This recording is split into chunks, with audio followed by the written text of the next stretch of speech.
Well,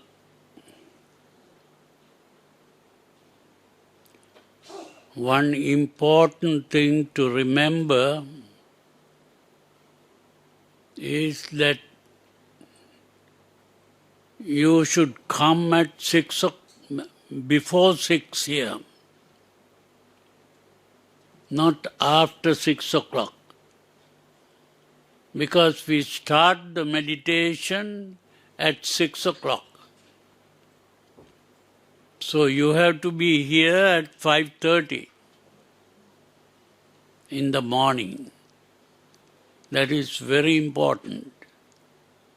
And if you don't come here before 5:30, then you get into trouble. And very important thing to remember is that we have only a body. And it is this body that we are trying to deal with. So that is why the first thing to remember is learning to relax the body. So in the meditation, you learn to relax the body.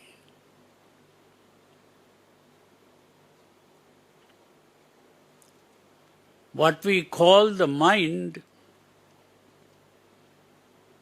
are simply three activities of the body, which the Buddha called Chitta, Mano and Vijnana. Vijnana refers to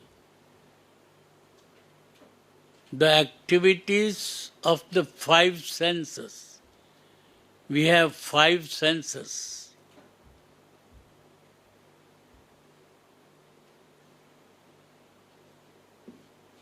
The five senses we have are the eyes, the ears, the nose, the tongue, and the body.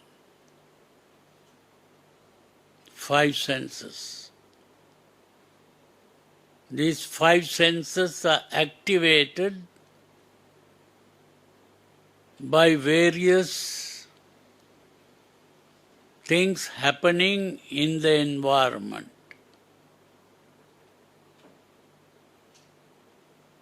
So it is very important to understand the five senses. And then all the activities going on in the five senses are carried to the brain through nerves like telephone wires, carrying information from the five senses to the brain. And the brain begins to think. So thinking helps you to understand the meaning of what you see or hear or smell or taste or touch. And according to that interpretation,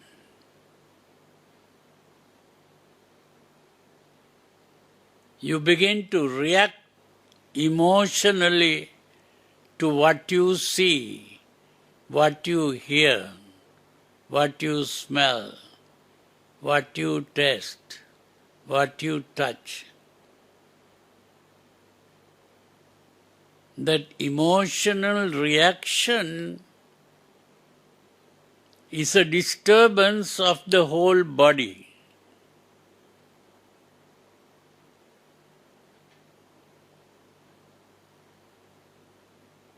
And it is that disturbance that is creating all the troubles, all the crimes in the world, all the wars in the world, the killings, stealing, committing adultery, lying, intoxicants, all this is connected with this emotional reaction. So we are trying to stop this emotional disturbance. And that is the way to be happy. The real happiness comes from tranquility of mind. The tranquility of mind and relaxation of the body. So that is what we learn in our meditation. Now when you meditate, we have here people who are at 3 levels. The first level, the second level, and the third level. But mostly are at the first level. Very few at the second level, and almost none at the third level. So this is very important to understand.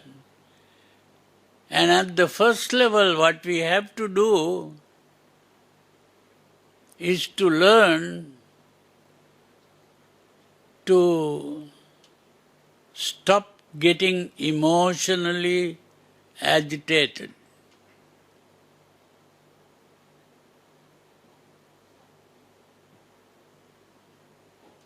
And to stop that, the first thing we have to do is to discipline our behavior.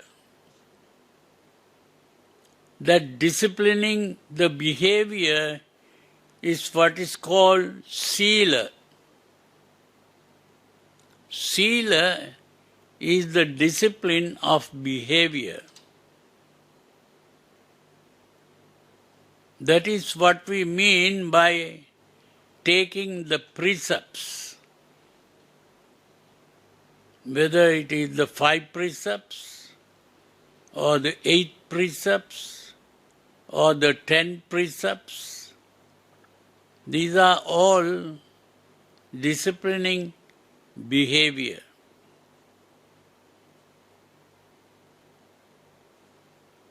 So it is only by being able to control the behavior that we can begin to relax the body and calm the mind. So, the first step then is to take the precepts. So we begin the precepts now. We take the 10 precepts.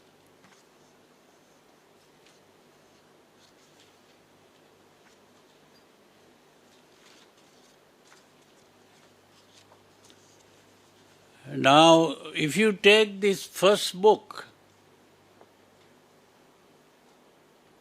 the first book on meditation, if you don't have that book, then you have to take that book.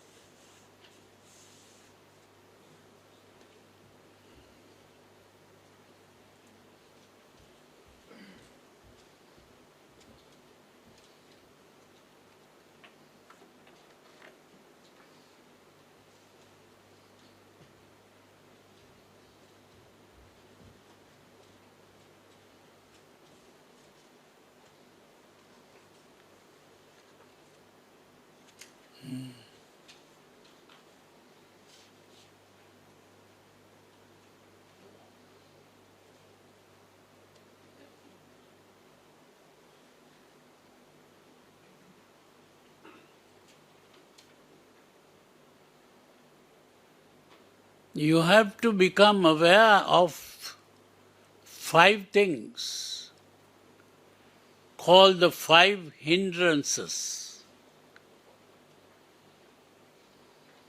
Hindrances are really the obstacles that prevent you from relaxing the body and calming the mind. These are disturbances in the body.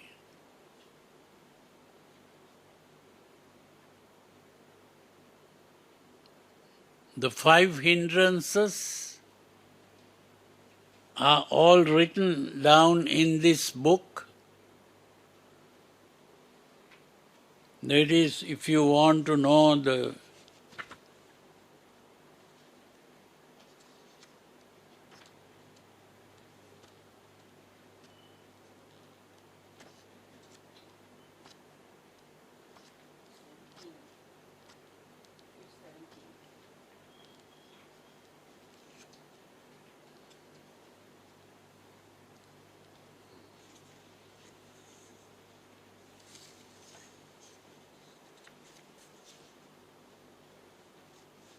if you turn to page 17 in this book,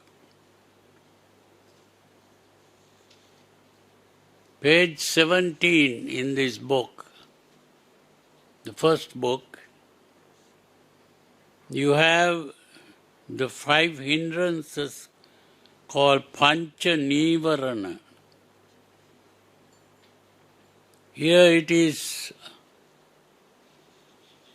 written as craving for sensual pleasures, kama chanda, anger, vyapada, despair and depression, tina midda, anxiety and worry, uddacha kukkucha,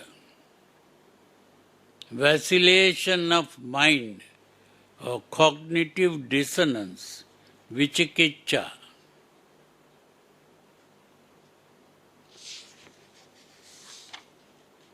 A more detailed explanation of that is on the 18th and 19th.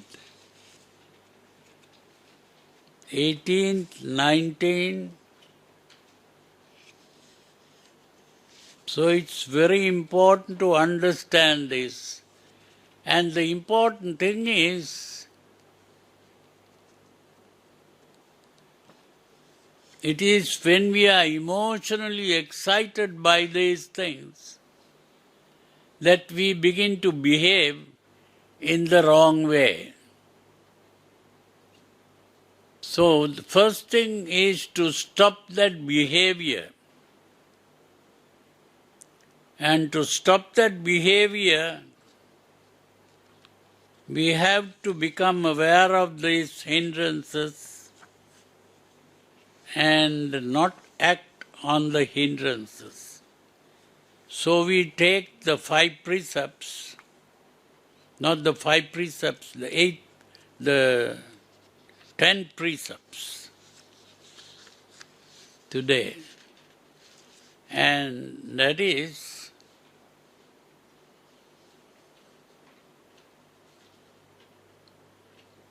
page 65.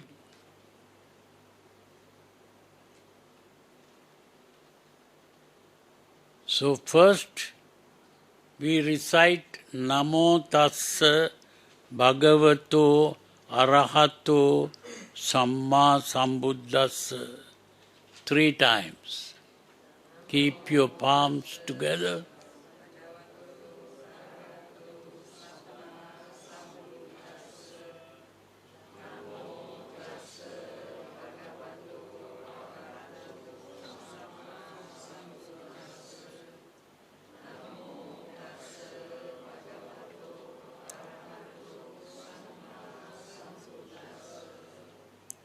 Buddhang saranang gacchami,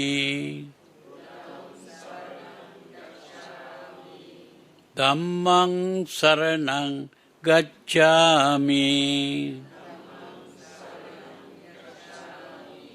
Sanghang saranang gacchami. Dutiyampi buddhang saranang gacchami.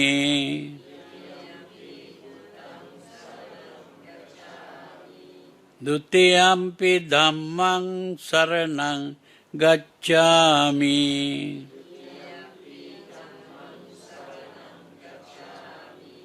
Dutiyampi sanghang saranang gacchami.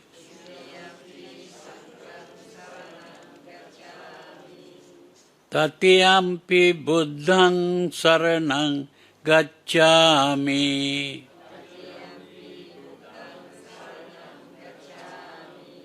Tatiyampi dhammang saranang gacchami.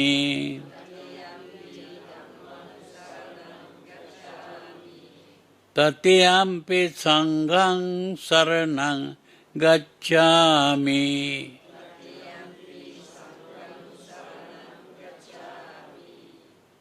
Panatipata veramani sikkhapadang samadhiyami.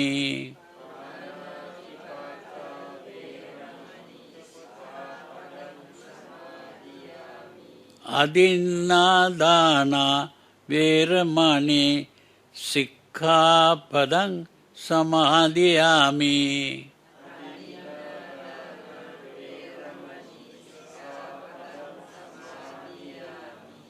Kamesu micchācara veramani sikkhapadang samadhiyami.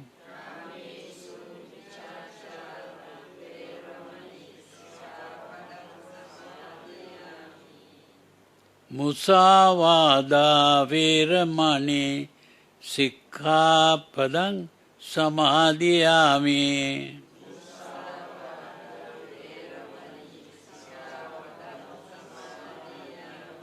Suramere majjapamadatthana veramani sikkhapadang samadhiyami.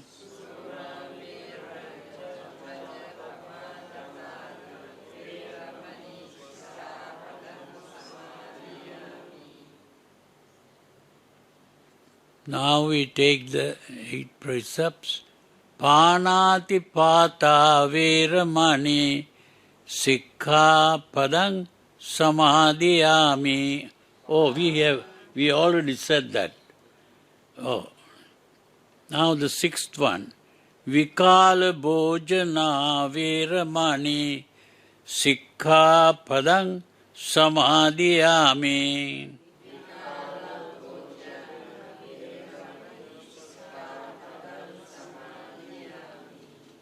Nacha gita vadita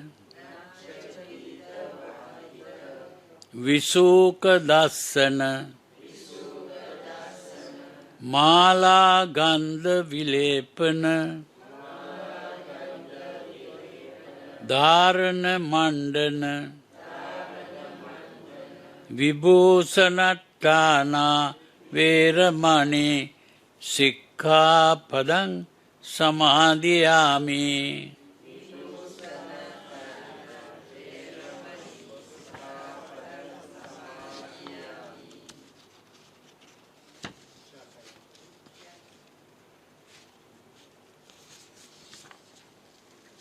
Uchchāsayana mahāsayana veramani sikkhapadang samadhiyami.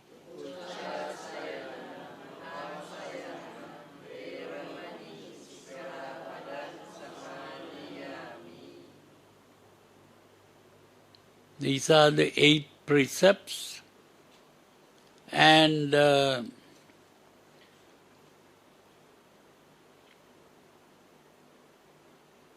we also recite this Ajja imanta divasang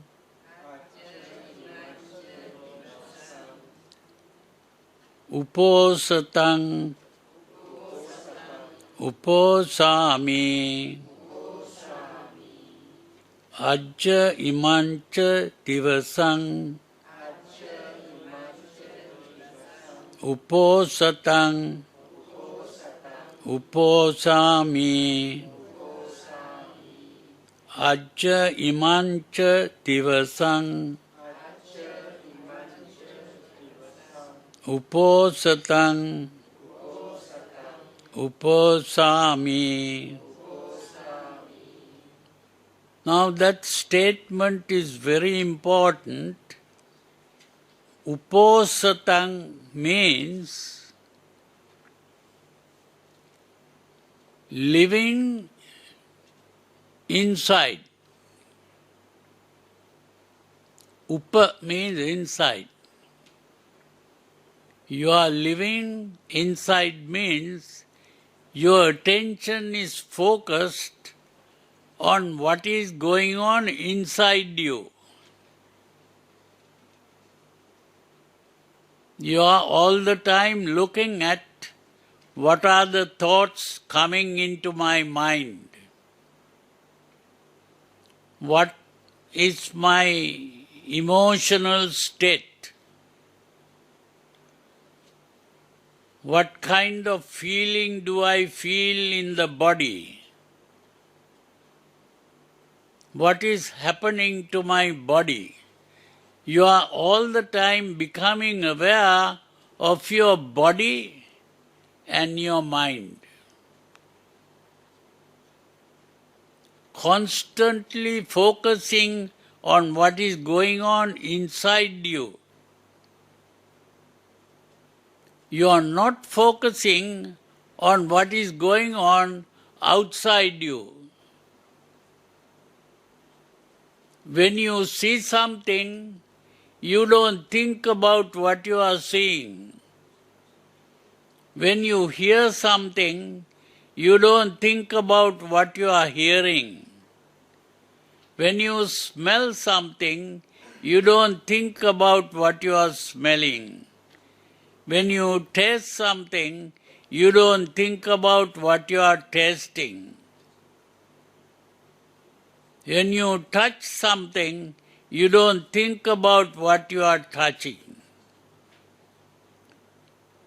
What you are looking at is how you are reacting to what you see. How you are reacting to what you hear. How you are reacting to what you smell. How you are reacting to what you taste. How you are reacting to what you touch. The reaction is going on inside you, not outside you. Whatever goes on outside, you are not worried about. You are worried about what is going on inside. And that also you don't worry about, you simply become aware of it. And the moment you become aware of it, it automatically stops. Because these things that are going on happen unconsciously. The moment you become conscious of it, it stops. So this is why it is important to become aware of what is going on inside. The moment you become aware of that, it stops. Because these things are happening unconsciously, not consciously. That means you are not doing it. It is happening to you. A desire is not something that you do, it happens to you.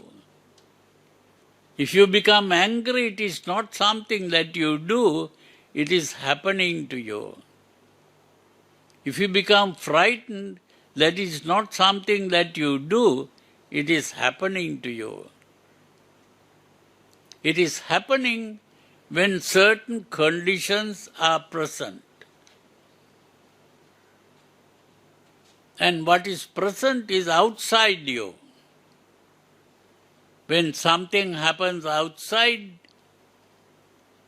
a thought will arise about that, and according to the thought, you will be emotionally aroused. And according to the emotional arousal, you begin to behave.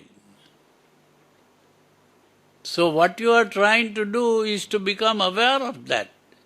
The moment you become aware of it, it stops. So this is the meaning of meditation. Simply becoming aware of what is going on inside you. So it's a very simple thing to do, but it is very difficult because most of the time you are behaving unconsciously. So you stop the unconscious behavior by becoming conscious. So this is very important to understand. So this meditation that you are talking about and thinking about is simply becoming aware of what is going on inside you.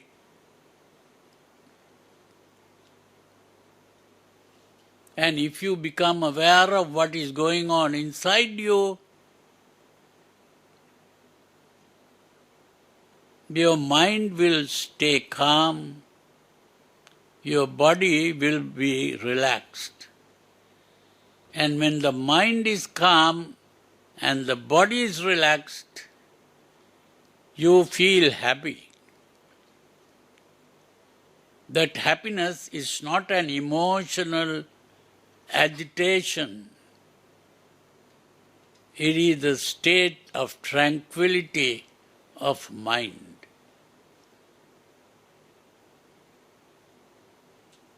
So it is very important to understand this. And it is only by understanding this that you will be able to be free from all suffering.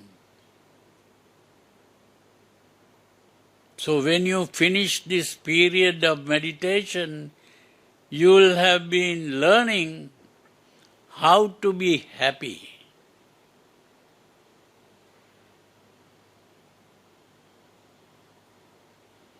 You can be free of all worries and anxieties of life. So it's a matter of learning. Normally people are emotionally reacting to what is going on outside. So you are learning to stop that and have a relaxed body and a calm mind, which is the happy mind.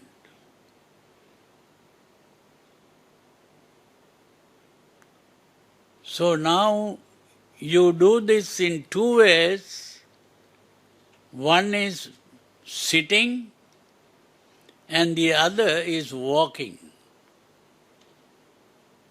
So you start with sitting, you sit and become aware of what is going on inside you.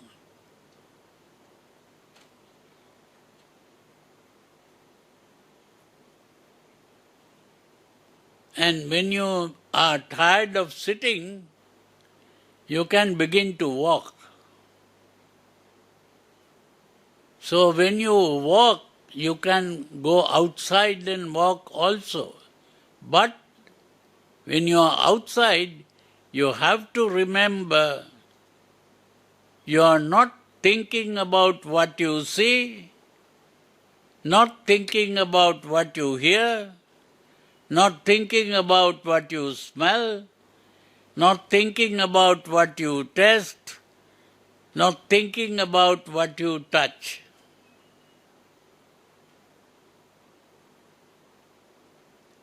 Your awareness will be simply what is going on in your mind, what is going on in your body.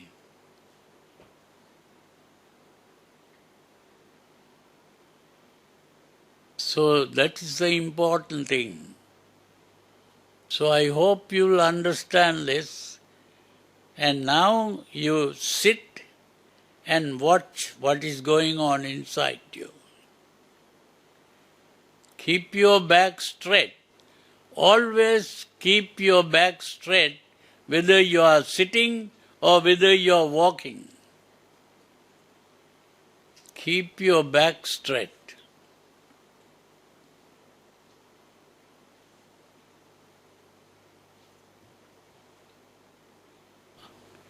Now, whenever now some of the beginners who are just getting used to this, if you find it difficult to be all the time watching what is going on inside, as I told you, the important thing is to watch what is going on in the mind and what is going on in the body.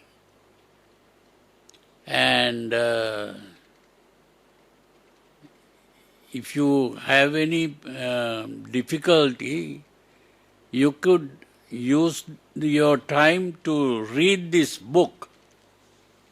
If you read the book, you can get a lot of things from that. And also, so when I come here, you can ask questions.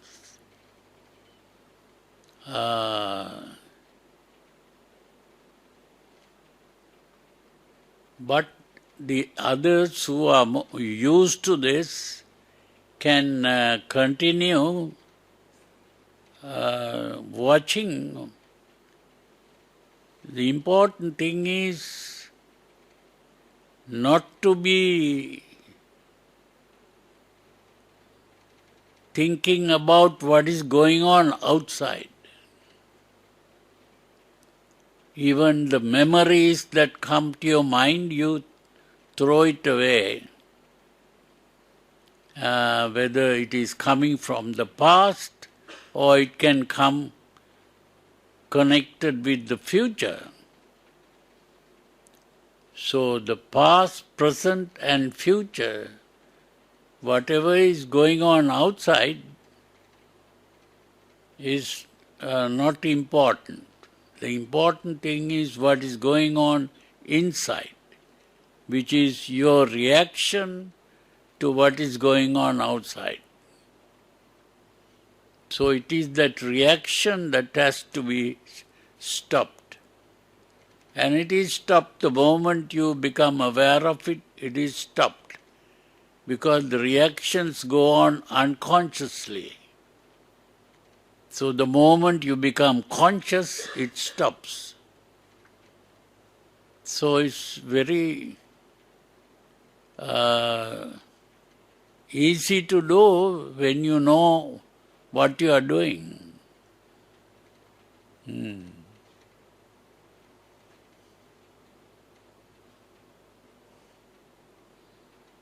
And by doing that, you keep your mind calm, tranquil, peaceful, and happy.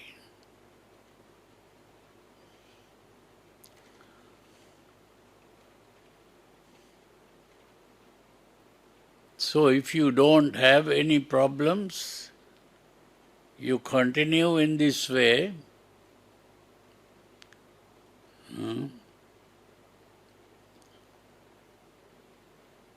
And I can see you again later. You have something to... No.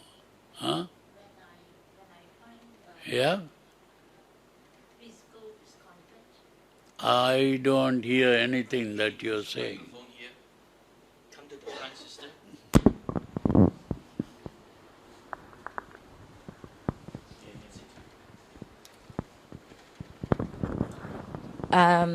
The earlier practice just now, I find physical discomfort. You get a physical discomfort. So you say don't react, you just observe and be aware. So once I couldn't bear it, I go back into observing my breathing, like what you taught us this morning. Is that the way?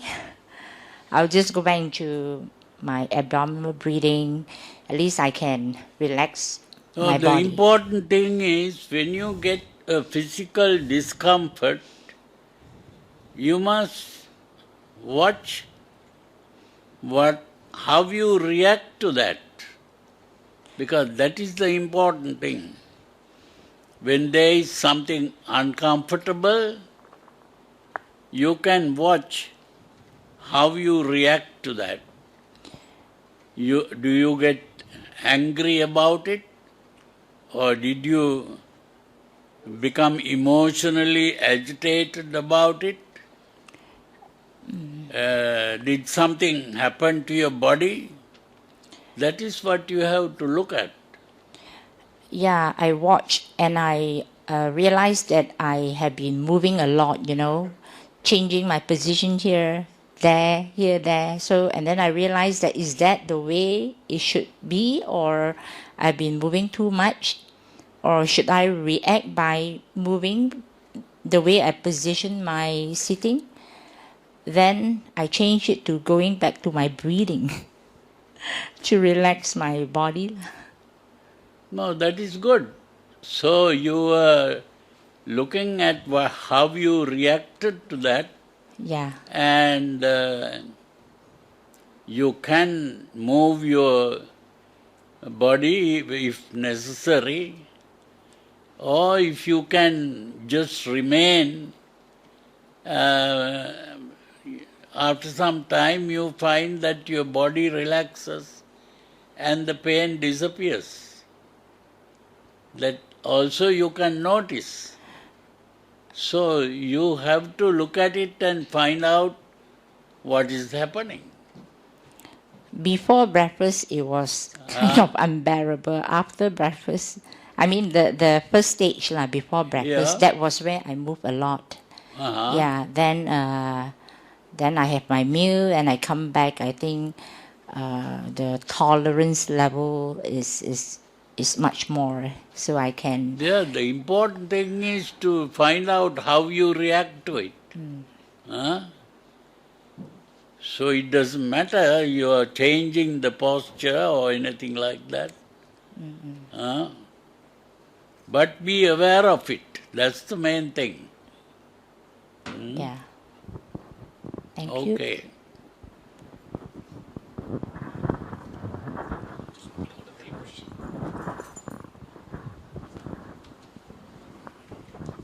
Bhante, suppose we stabilize our mind, and suppose we have stabilized our mind and feeling comfortable, how long should we go for? Yeah. How long should we go for in a comfort or a stable mind? How? How long should I go for? Sit for, yeah. So if I feel comfortable, Yeah. and and my mind is stable, how long should I go for? How long you should be there like that? Yeah. As long as you can. Because I have noticed in earlier times, not here before, that sometimes time stops for me. Is that abnormal or normal? Sometimes you stop. The time stops for me. I forget the sense of time. So that is good. Yeah, you don't have to worry about time. Yeah. It's. Yeah? Yeah, sometimes happens to me as if like the world has paused for me, like nothing is moving. That's okay. So yeah. But eventually, maybe when I'm hungry, I have to come back. Yeah. What? Like eventually when I get hungry, I may have to come back normally. No, don't worry about time. Yeah. Time is something connected with the way you think. Huh? Yeah. So just keep going as long as possible. Huh? Just keep going as long as possible. Yeah, All right. yeah. Okay. Thank you. Okay.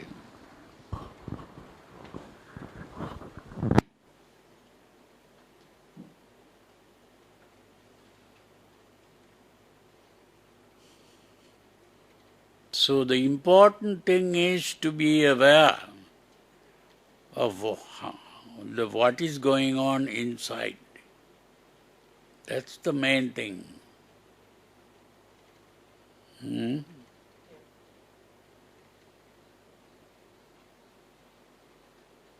You have anything to ask?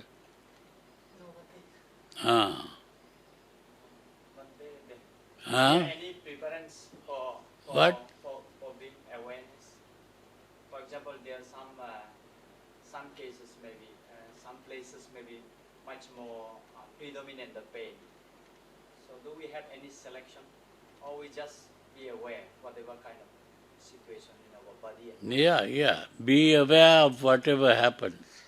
Huh? I was just thinking because there are some places maybe more aware, more pain or more severe than the another place. So in that case, maybe a kind of dilemma where to choose. Yeah, you keep on doing that, you'll find that you are able to be aware longer. Huh?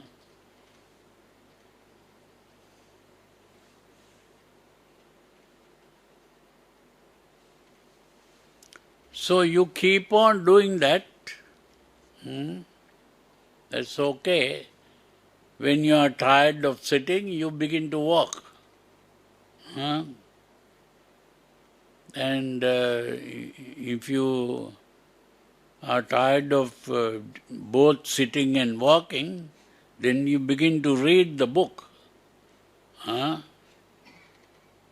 So that is the main thing.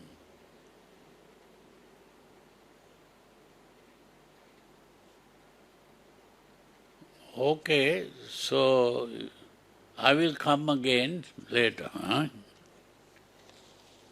Okay. Do you have anything to ask? No problems, huh? That means good. You are doing well.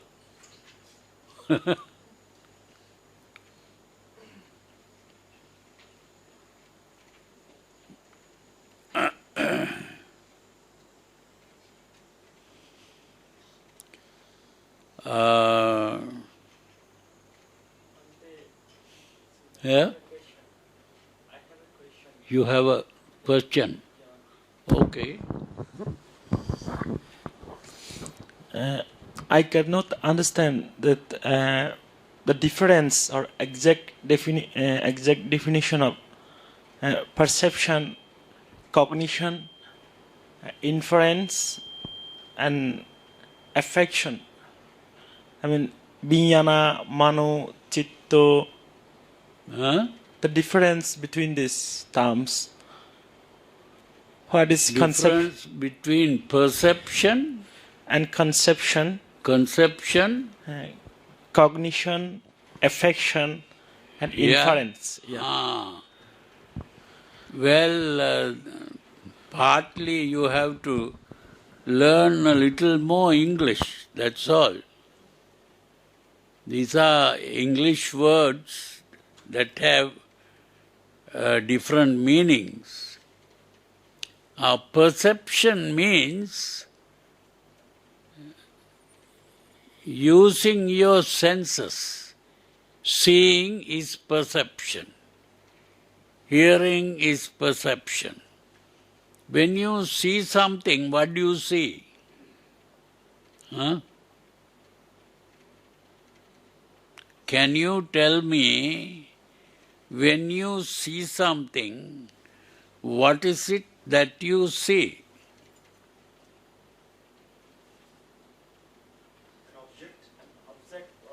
Huh? Reflected picture of an object.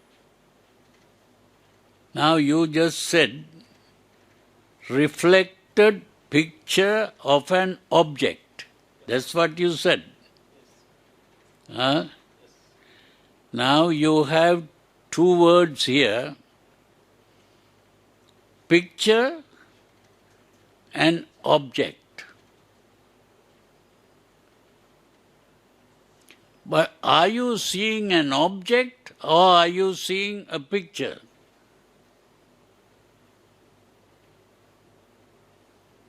Maybe picture. Huh? Maybe picture. What? Maybe picture. Use the microphone. Picture, huh? That's right. So what you see with your eye is only a picture. That seeing the picture is perception. You understand? But how do you know that it is an object?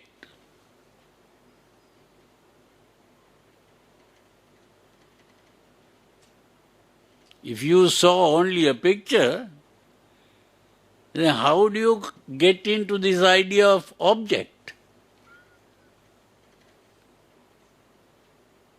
By inference. Huh? By inference. How? By inference. There you are. You are using the word inference. Yeah. What is the meaning of the word inference? Inference mean based on the reflection of picture, I am defining that and identifying or That inferring. is what That is you ours, call thinking. yeah, thinking. Huh? Yeah. Yeah. So you have to think and reason out to find out whether it is an object.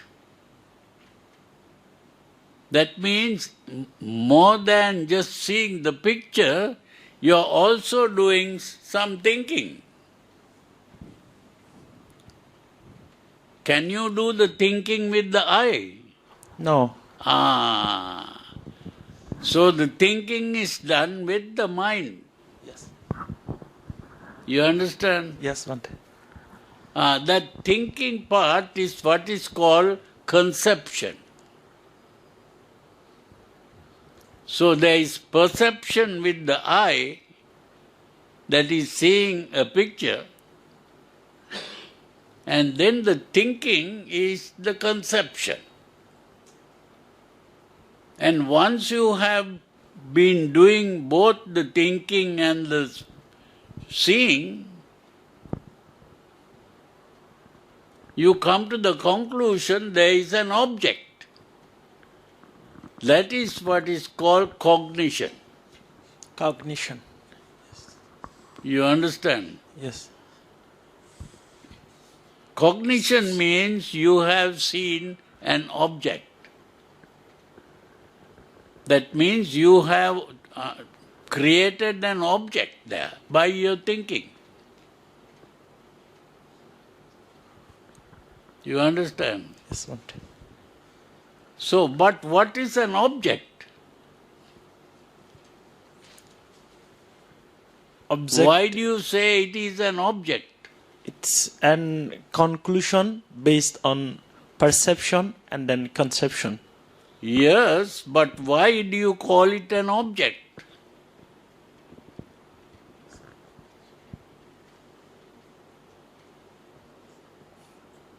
I don't. Huh? I don't know. Because it has a name. An object is something that occupies space and time. An object, when you say this is an object, that object you can measure, this is the length of the object, this is the breadth of the object. You see, 3 dimensions, length, breadth and height. That means it has a volume. What is the meaning of volume? It is the amount of space that it occupies. Did you understand that? Yes, yes, Bhante. Ah. But is it only occupying space?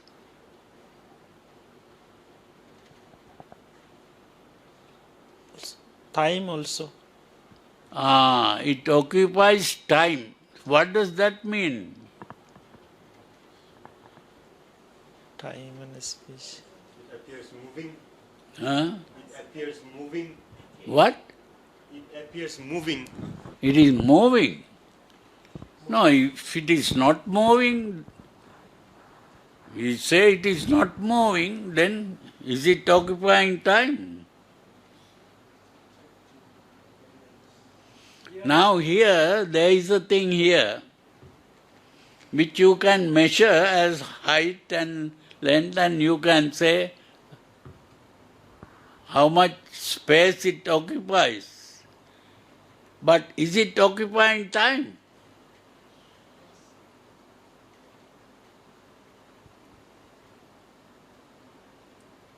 Yes. How is that? Because there is.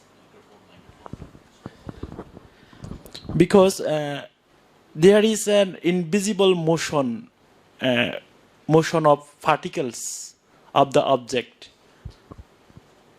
No, particles is something else. Particle is still occupying space. Particle is something that occupies space. What is occupying time? Decay.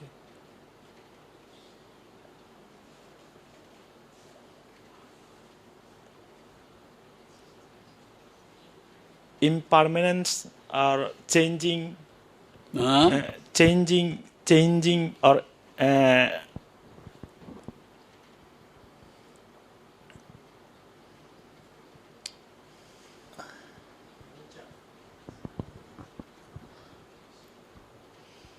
It is the object here, is not this, constant. and this it's amount changing. of space that it is occupying, if I put it here, what happens?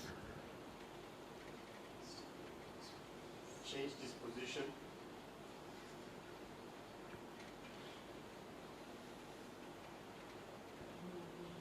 It is not here anymore. That means it was here only certain, how many minutes or how many hours it was here. That is, it was occupying time here to a certain period only. Now it is in a different place, and there also it is occupying time. Did you understand that? Huh? So everything that you say is an object is occupying space and time.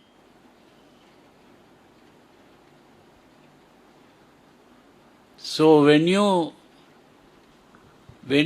perceive, you see, then when you conceive, you are thinking, and you are thinking it is occupying space and time.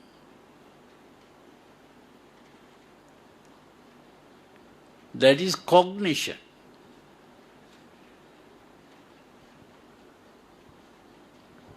And cognition is not only that. You have also, you can say what it is. What is this? Object. Huh? Object. What? Object. Do you call this an object? Content. What? What do you call it? Container, box, You call it a container. How do you know that it is a container? How do you know? How do you know it is a container? With predominant idea. No, no, no. You have seen containers before. You have seen containers before, and so you are giving that same name to this container.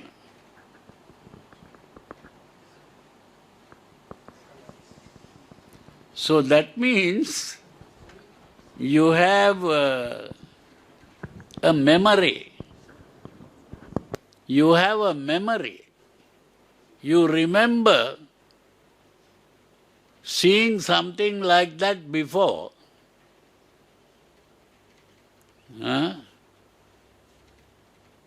So you have put it into a class of objects. The name container is the name of a class of objects. That is called categorizing. It is a category of objects.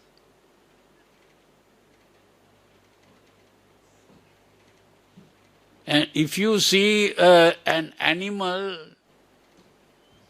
like a dog, so you can look at that and say, this is a dog. How do you know? Because you have seen dogs before. And you are categorizing that object and calling it a dog. You understood? That when you say cognition, you are doing all those things and identifying the object and say, this is such and such an object.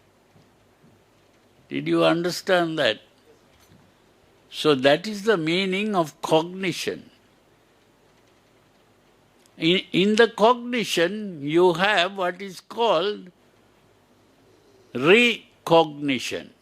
You recognize, you call it, you recognize. Recognize means recognition.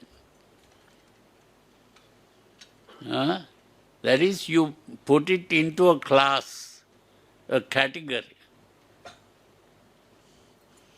Now you see the difference between perception, conception, and cognition.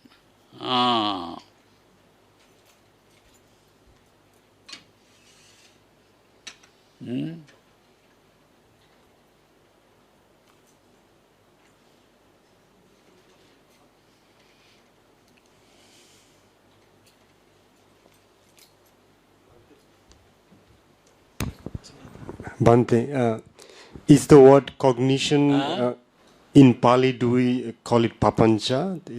What? In Pali, do we call the word papancha and the cognition? You are asking for the Pali word? For cognition. For cognition. Cognition's Pali word. Well, there is a Pali word for that.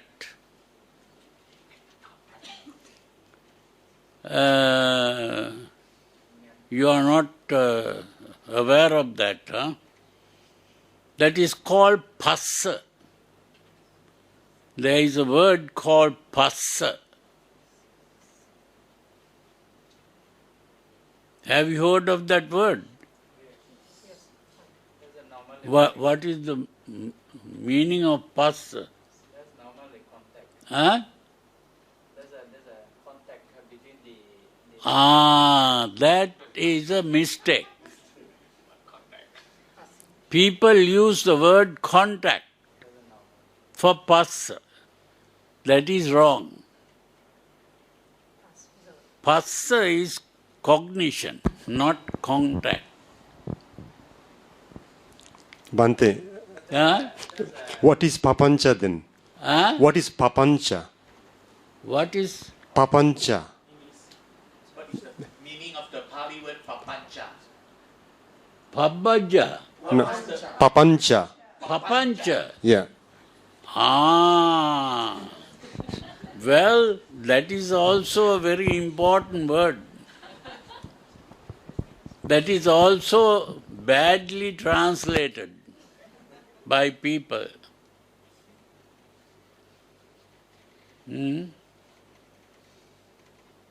Papancha is really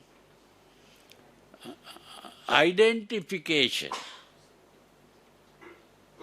Identification. Is it the same as categorization then?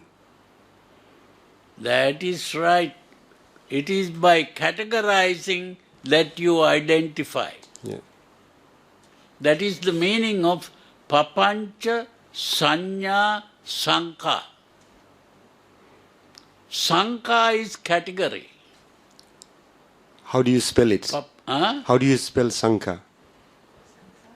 Sankara. Well, spelling, it depends on the language.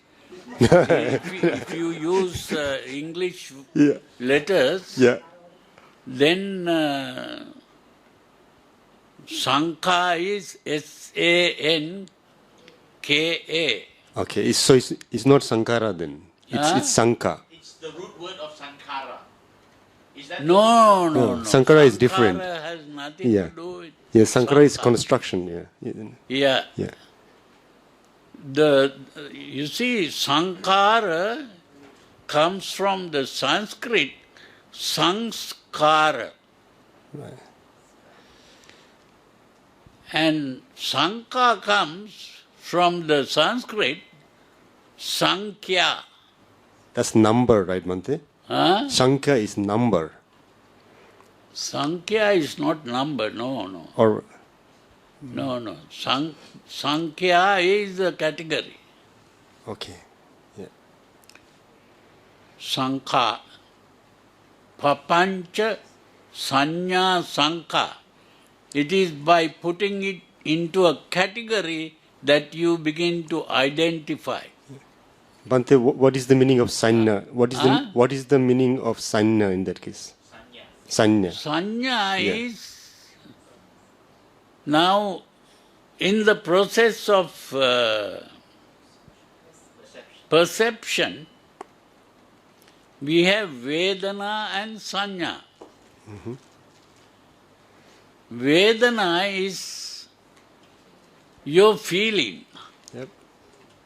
Now when you talk in terms of what you see, when you open your eyes, what is it that you see?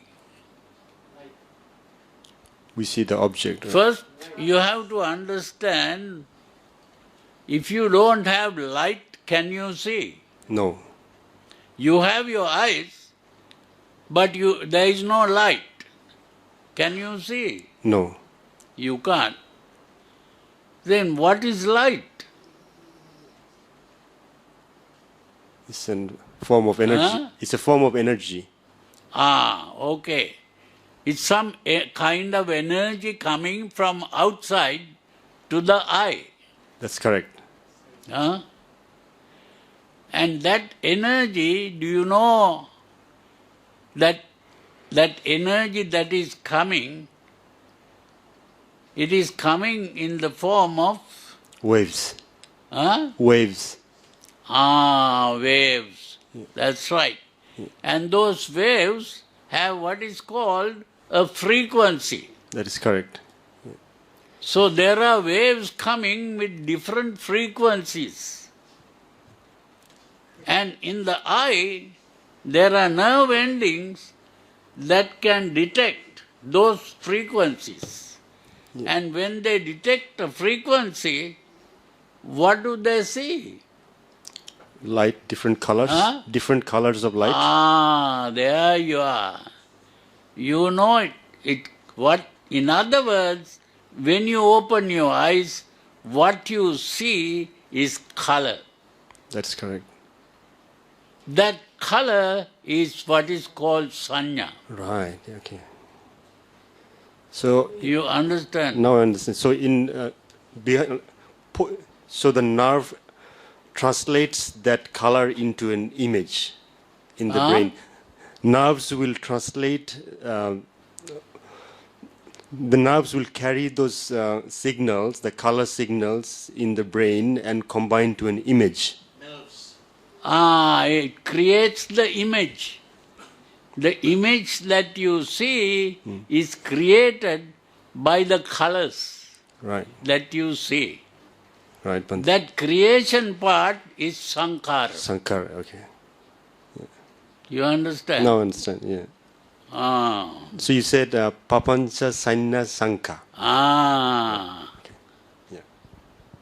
Now you understand, huh? Yeah. Thank you, Bhante. You studied physics or something? Yes, Bhante. I've been studying you about.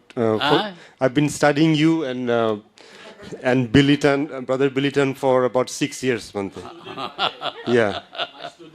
I found both of you on the internet from Australia in 2011. Oh. So since then I've been. You live in Australia? Yes, Bhante. Yeah. So I've been trying to come here for many years. So. Good, good. Yeah. He's also the one who raised the funds to sponsor all the monks here. Oh, I see. Yeah. He must be a rich man, huh? No, Bhante. Bhante, this is the second time. The first time they came in 2014. Yeah, 3 years ago. Three years ago, another batch came from Bangladesh. Yeah. So this time I wanted to see you myself with my own eye. Yeah. Because both of you have been virtual to me, and all of you have been virtual to me. Yeah. Yeah. Good, good. Usually I listen about 3 to 4 hours. Usually I listen to your lectures 3 to 4 hours a day. Oh, Yeah. good, good. Yeah. So if you are listening, why are you asking those questions? It's good to hear directly from the master, Bhante. You have already asked the questions from Billy, huh? You are asking me again to find out whether Billy was telling you the truth. Well, actually, Bhante, he sees your videos 3 hours a day. He sees my videos 6 hours a day. because Brother Billy has more videos than you, Bhante. He puts more of his stuff on the internet than yours. Yeah. Okay.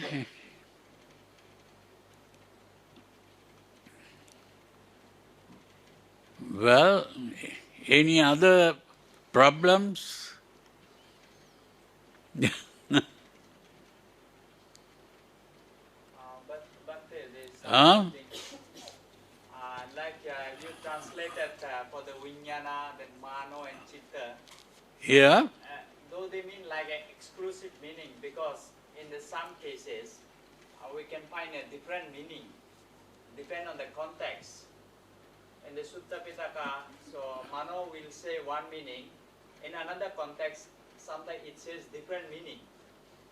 So in your That is not true. in your definition, The includes. You have only one meaning for a word. You can't have two meanings. But like for example, like even Vijnana itself, There's one meaning, they call it. Vijnana has one meaning, yeah. Yeah. I mean the Vijnana. What? I mean the Vijnana, like they call it. One is for the cognition, for the understanding the whole process of the perception. That's understanding one thing. But the another thing is they also call it the Vijnana also in a sense of the how to say. Yeah, in a two sense the scholar pointed out, and I'm also doing on this project. My work also. No. I found Vijnana, it two meaning or even there is a difference, I know, like the this. contextual, yeah. the Chakku Vijnana is a Vijnana. That is what you see with your eye. What you hear with your ear is also Vijnana. But that is called Sota Vijnana.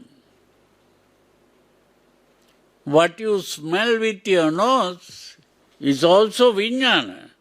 But that is a different Vijnana, it's called Gana Vijnana. Then what you taste with your tongue is also Vijnana, but it is different. It's Jivha Vijnana. Then what you feel with the touch, that is also Vijnana. But it is called Kaya Vijnana. So, Vijnana can be different Vijnanas. Then, what you think with your mind is also Vijnana. That is called Mano Vijnana. So, there are different kinds of Vijnana. No? But Mano Vijnana is not perception. It is conception. That is the difference. So that you have to understand, yeah. And the another context, for example, like for example, like in the Paticca Samuppada, Yeah. in that context, like Vijnana Pachaya Nama Rupa. So in that context, I think it's kind of different meaning. That more like creating some kind of sankhara. That's a condition. I think that's a bit different from the just simple kind of cognition. What is sankhara? Then in that context, how can we understand Bhante? In the Paticca Samuppada context, how can we understand the Vijnana? You can't have different meanings in one place and another meaning in another place. Sankhara is construction. So the construction,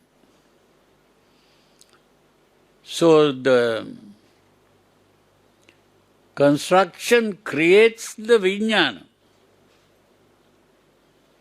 Vijnana is perception. So, Vijnana Pachya Nama Rupang. That means when the Vijnana is perceived, what you perceive is the mental image and the name given to it. Nama is the name and Rupa is the image.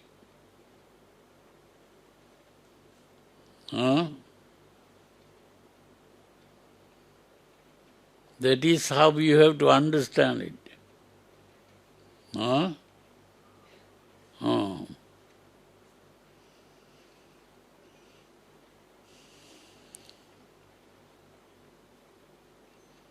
But you make use of all the Vijnanas, you put together,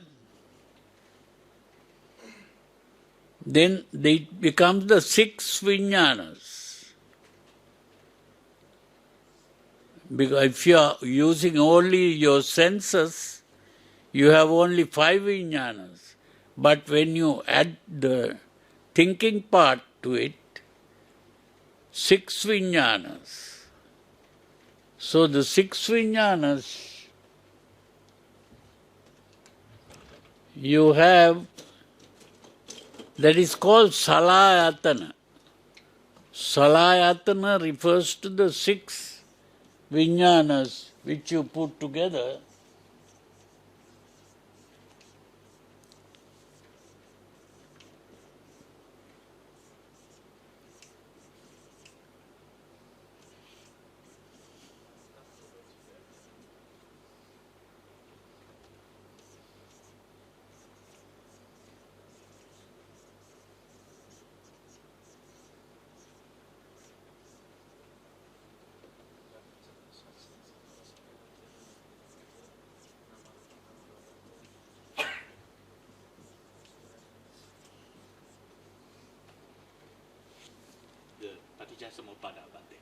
Yeah.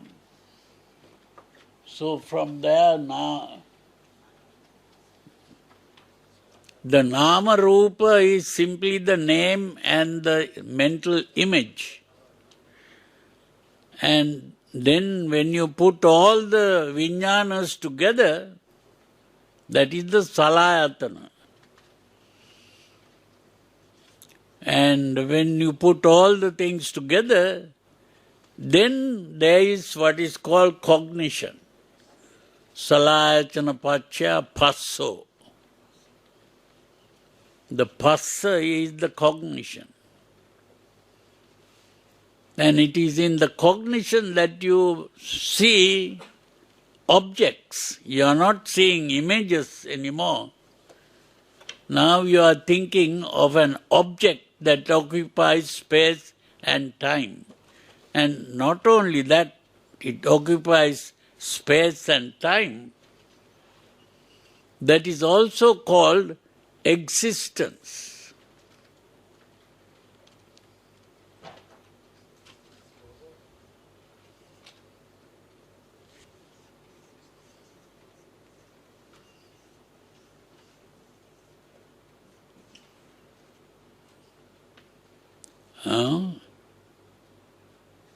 Existence.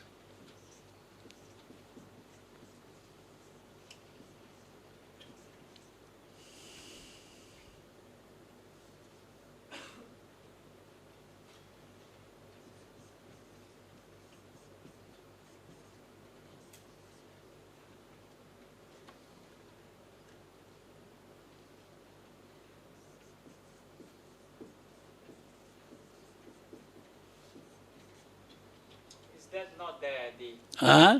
is that not the meaning of the occurrence between the object and the like an eye consciousness, or maybe eye retina, or how you call it? So is that not the occurrence moment of the things, what we call normally as a passa? Because passa literally means like a sparsha. I don't know. I think it's Passa is simply then because of that you identifying the object. That is passa. But I was just thinking because Huh? I was just thinking that normally what we study, how we study. Huh? Normally how we study, how I know is like an occurrence moment between the object and the subject. Like in that moment, then we know it, we recognize it as an object or whatever. No. That is, once you have created the object,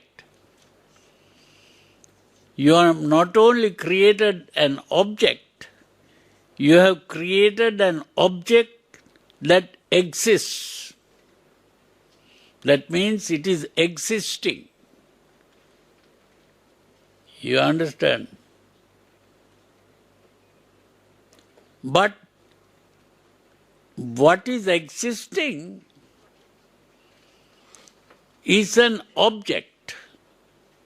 Now what do you mean by object? It is something there. Object is there. That is something there. But to that thing that is there, which is outside,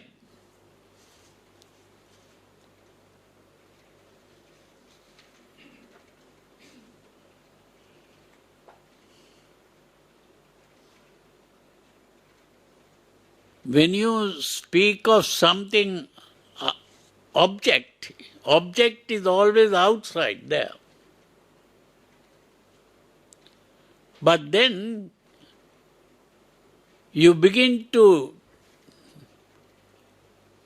desire that object or hate that object, then where you are having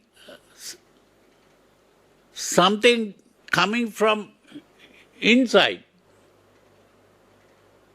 Your desire is not there, your desire is here. Or your hatred is here.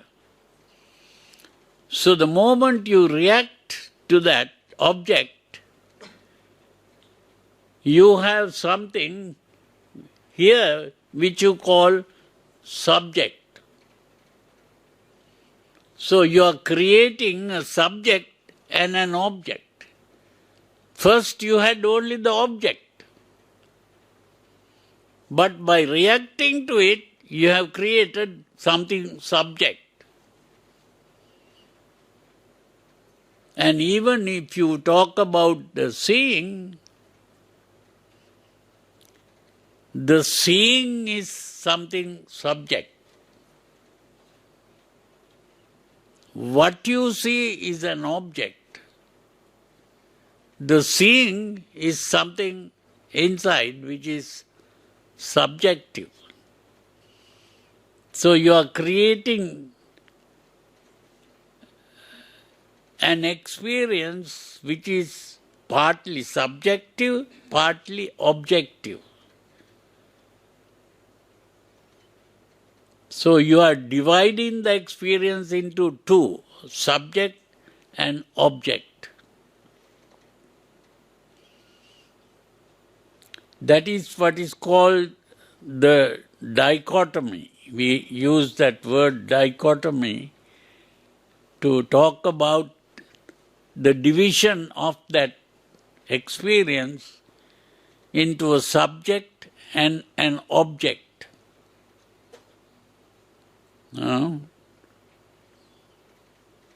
So once you have created the subjective part, what happens is you say the subjective part is mine. That means you personalize the subjective. When you personalize the subjective, how can this be something mine without a self? You have automatically created a self. You understand? So you are creating a self by personalizing. So by personalizing, you have created a personality. The self is the personality. So the personality is created by personalizing.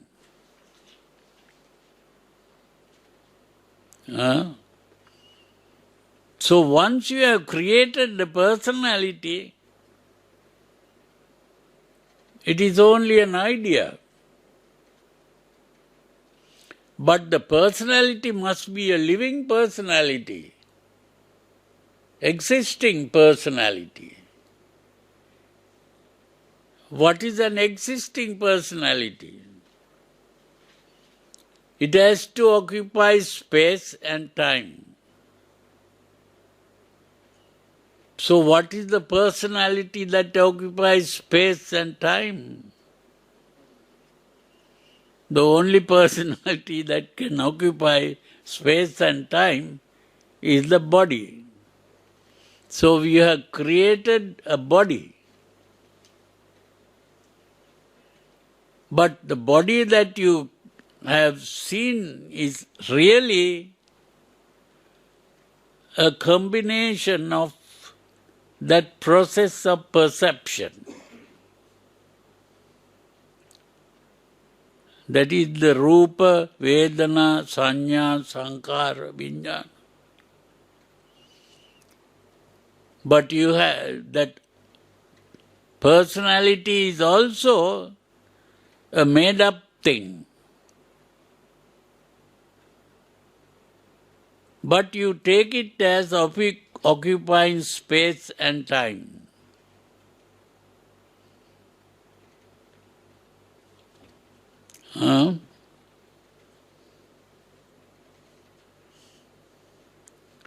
So if it is occupying space and time,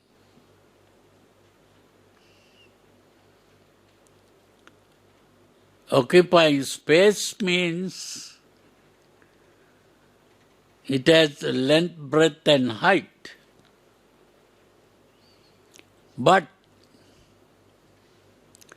having a length, breadth and height is okay, but it also begins to have a past, present and future. So the existence creates a past, present and future. The moment it creates a past, present and future, the past is birth, the future is death, and in between is aging. So by creating birth, aging and death, you have created suffering.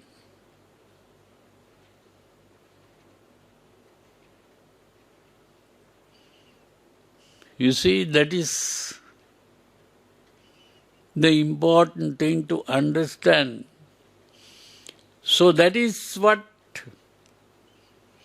we begin to understand when we understand the Paticca Samuppada. So that the Paticca Samuppada is really a creation of a world and a self. Now people talk about who created the world, but here what the Buddha is pointing out as you yourself create the world. You are not really creating the world yourself because there is no real self to talk about. It is something that happens due to the presence of the necessary conditions. That is all. So you are not even creating anything. It is happening.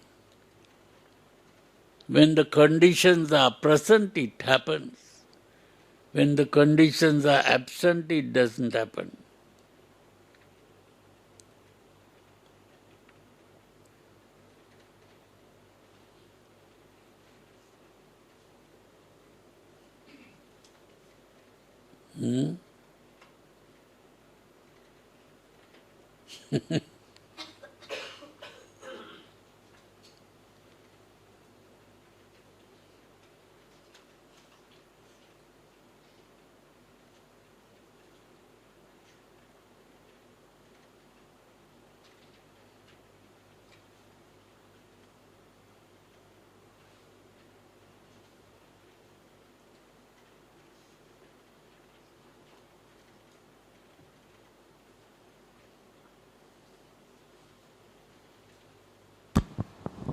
Bhante, Huh? can I ask you another question?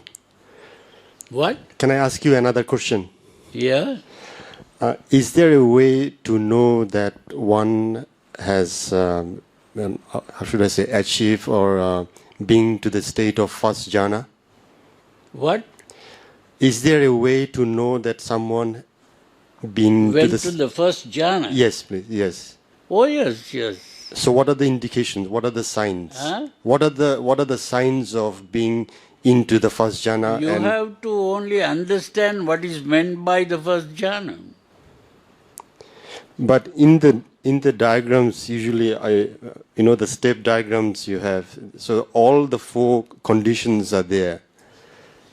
No, so the conditions are not 4. 5. It is the absence of the 5 nivaranas. The 5 hindrances are absent. Yeah. And the presence of the 5 jhanangas, vitakka, vichara, priti, sukha, ekaggata.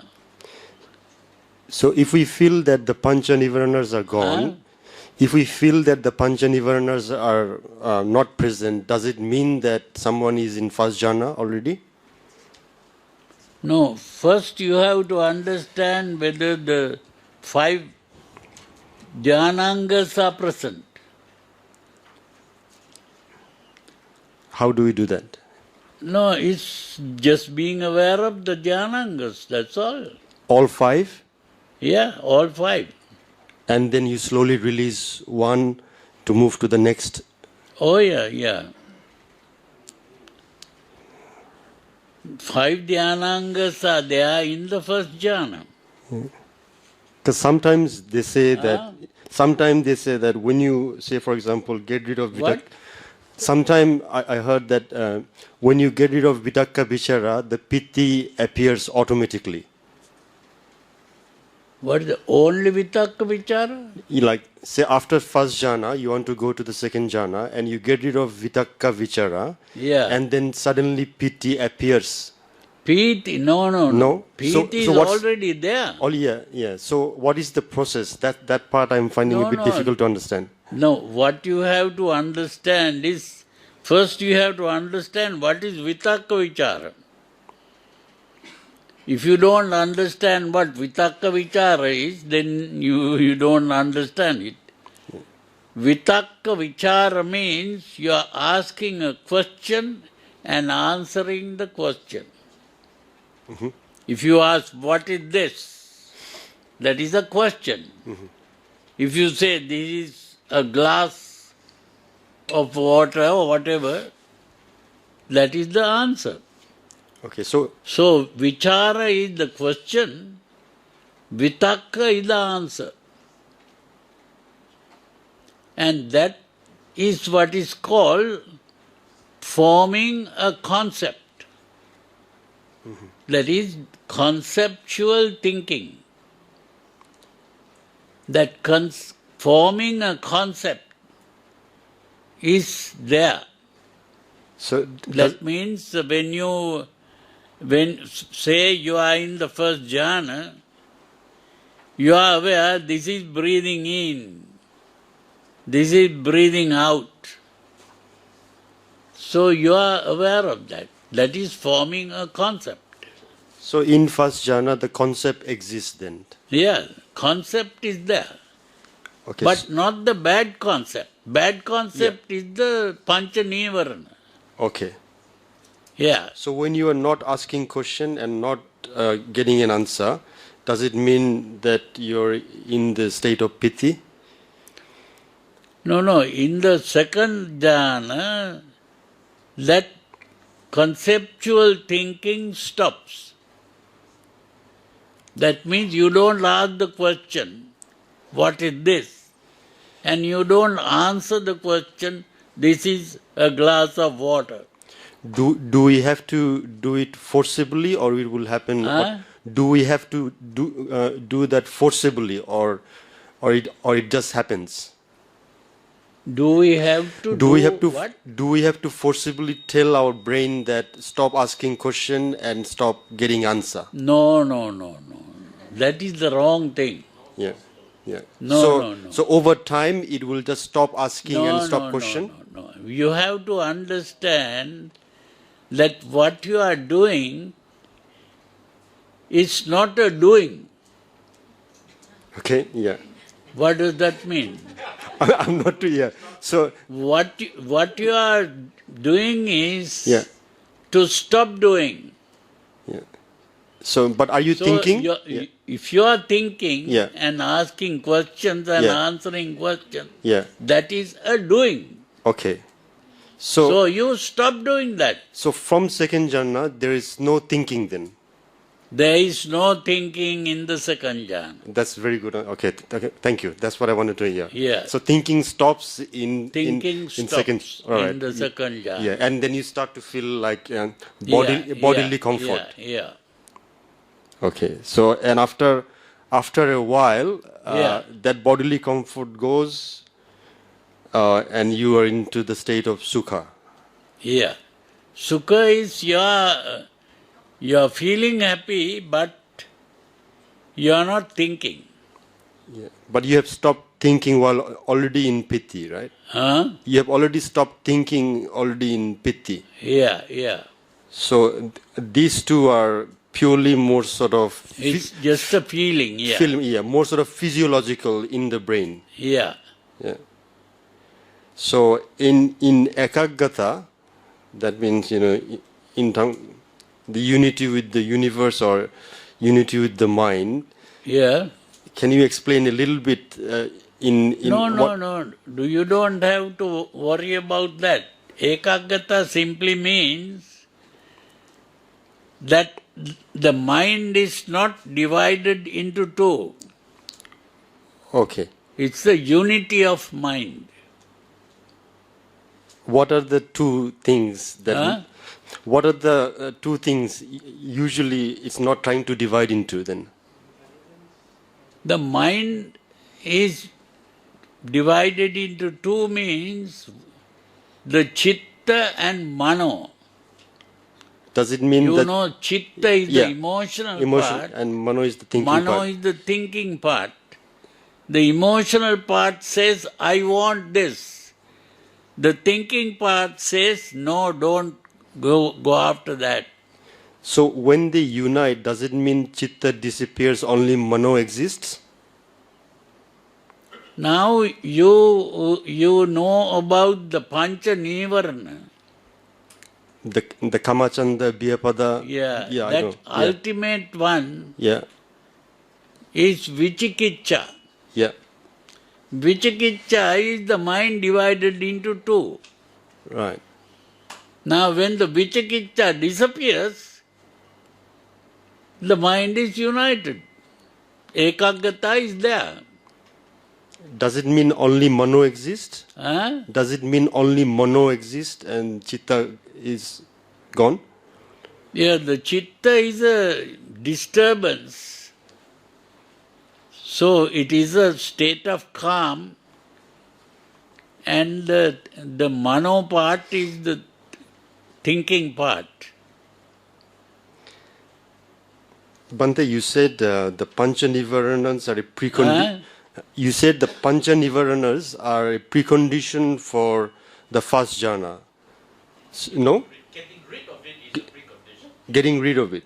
So that means, say, in second jhana, vichikiccha still exists? No. But Bhante... No, there is no vichikiccha in any of the jhanas. Okay. I think, brother, you misunderstand that the five jhana are separated. Actually, all five exist in first jhana. Okay. You already have piti, already have sukha, Right. already have ekaggata. Okay. Which means there's no more vicikiccha. Okay. And then you're just slowly progressing towards ekaggata. These are not different entities. This is simply the disturbance of the mind, that is all. Mm-hmm. And don't forget the jhana is only temporary. Yeah, that one, no? Yeah. Even getting rid of the five hindrances is temporary. You are just suppressing it. For a while. In samatha meditation, you are only suppressing it. During jhana, you are not experiencing the pancha nivarana. Yeah. But once you come out of the jhana, the pancha nivarana comes back.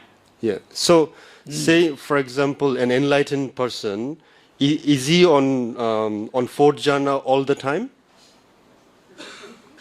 What is the enlightened person? Say, like a Buddha or an Arahat, is he on Buddha or Arahant is always either in the first jhana or in the other jhanas. Okay, but not less than that. Not in the... They are not out of the jhanas, always in the jhanas. Right. Yeah. Huh? Thank you.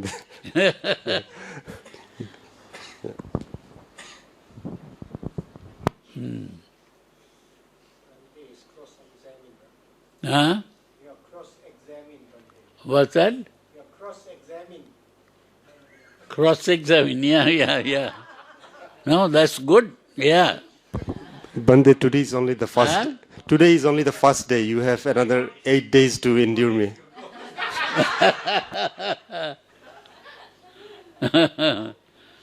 You can ask further questions, no problem. Hmm. You wait till Bhante ask you a question. Then you have a problem.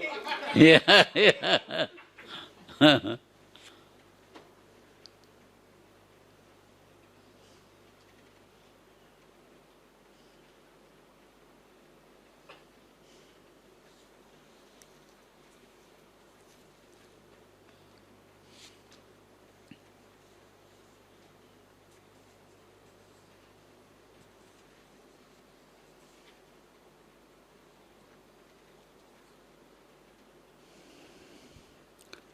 So, now we have come to the time when this ends and you begin to have some tea or something. Huh? This is the tea time. Huh? But not tea. I don't ask you to take tea because it's a obstruction to meditation. Because tea and coffee, these are things that create problems.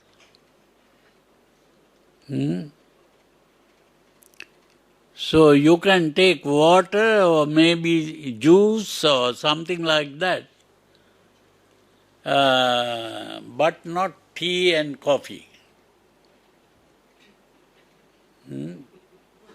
Although it is called tea time, it's not tea. Yeah. We put there water time. Water break. Yeah, water break.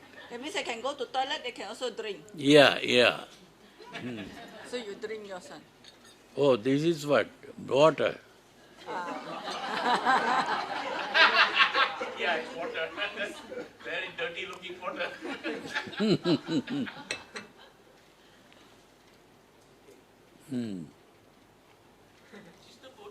Okay, and then Arriving now. Anytime now. His plane landed at 1. now, after the tea break, again question time. No, I think it should be meditation, huh? Because now you have been going through the question time, and so best thing is Meditate. yeah, meditation time. And you come back at 5 o'clock? Yeah, okay. Oh, 6 p.m. 5. 6 o'clock, go home already, they all. Huh? 6 o'clock, they all go home. 6 o'clock you going home. So No, I that go means 5:45 I'll come. Yeah. Because you have to meditate, otherwise you only talking is not good enough. Huh? Today they talk, tomorrow you give them whole day all meditating. No, we'll see, because now according to what happened today, we'll have to change some of these things. Now, after breakfast, we had the introduction, the observing precepts and all that. Walking and sitting meditation is good. And then I can come at about 1:30, as today we did. And then you keep on meditating till about 3. At 1 to 3. This should be 1:30.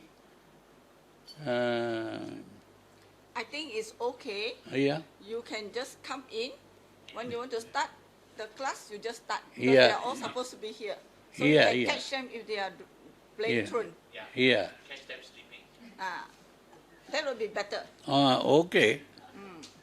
So in any case, now we have to continue the meditation till 5:45. No. Then? 5:30, 5:30. or 5 o'clock. Then 5 to 6, what are we going to do? Again, You're going to talk to them. Maybe after their meditation, they got problem, they got questions someone to ask you. Okay. Half an hour only. Oh, only one. That is not enough meditation. Then we let them meditate. Yeah, they should meditate till at least 5:45. And then 15 minutes you come, you close, bye. Yeah, nothing much to be done. Yeah. Because they are going home at 6, I think that is too early for them to go home. So no extension of time. Huh? Huh?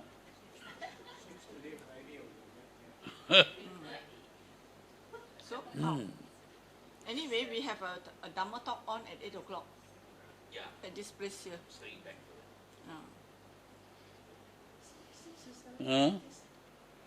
No, we if they want to go home at 6, let them go. But the thing is, if you go, you should continue the meditation at home.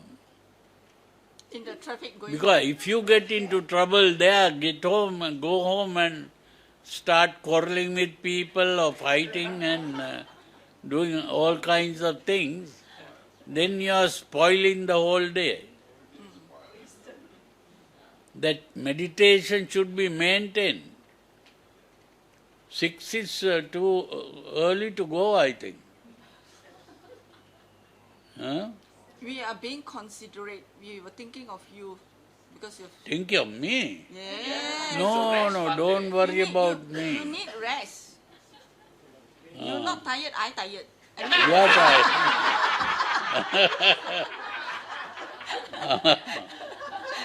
I see.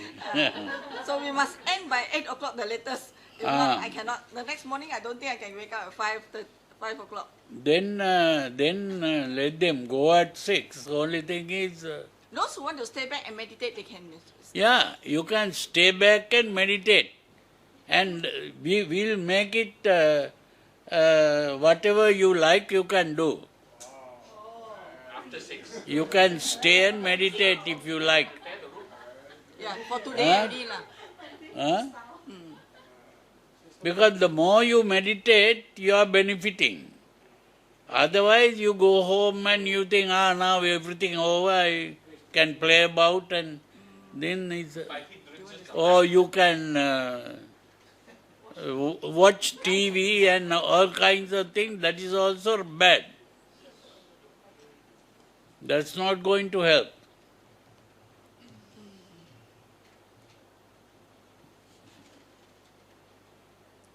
Because if you stayed, you would have been staying till about 10 o'clock and sleeping, no? At 9 o'clock, 9:30. Yeah. Must send About them to sleep. 9:30, yeah. So, if you go home and then they do other things, then the benefit of the meditation goes.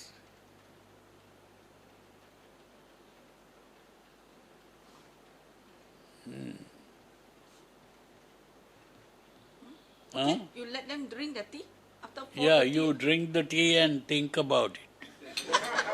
Yeah. So I hope you have experienced at least one day's experience in meditation. But as we mentioned earlier, we have 3 levels in this meditation. Now, the first level is in this book, and the second level is in this book, and the third level is in this book. Now, today, when our friend here asked questions, that is, those questions really belong to the third level. But the important thing is, what level are you now? That's the important thing. So it's difficult to get into the third level without going through the first and the second. The first level is mainly connected with what is called sila. Sila is disciplining your behavior. So the behavior has to be controlled. And as I told you earlier, we have mainly two minds. One is the emotional mind, which we call chitta, and the thinking, reasoning mind, which we call mano. When we are born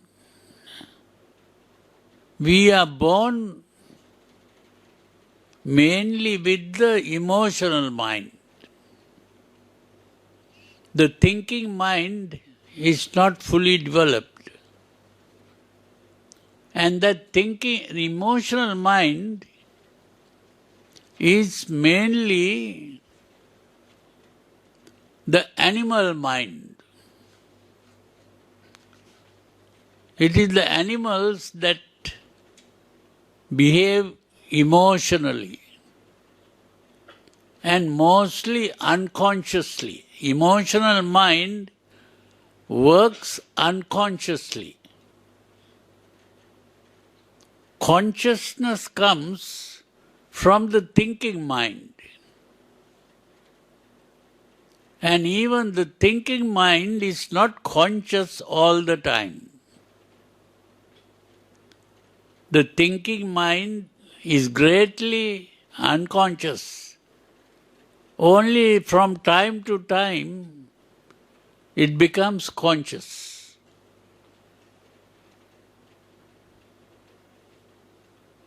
So when we begin to think about a problem or try to solve a mathematical problem or some other problem, we are to some extent conscious.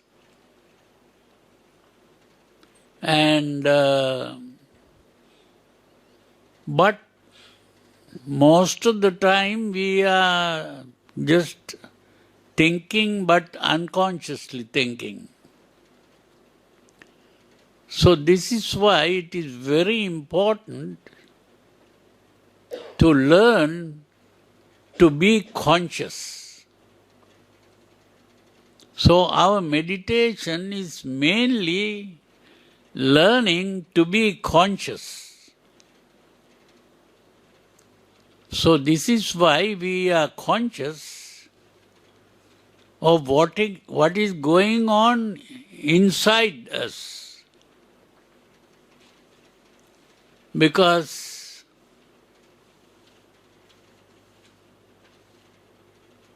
when we focus our mind on what is going on outside, we tend to unconsciously react to what is going on outside. And that reaction is what is creating the problems. It's an emotional reaction. So our aim is to stop that emotional reaction. And for that we have to be consciously looking at what is going on inside us. And that is the meaning of our meditation. So because we have to be dealing with the thinking, When we are conscious, that means it is the thinking part that is conscious, not the emotional part. Emotional part cannot become conscious. It can only unconsciously react to things. So if we want to stop that, the thinking part must intervene and say no.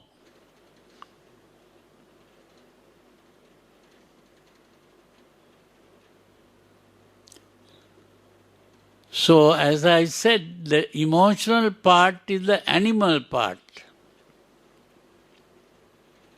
So what we are trying to do is to get rid of this animal part.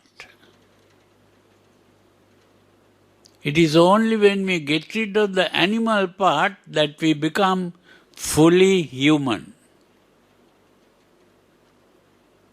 To become fully human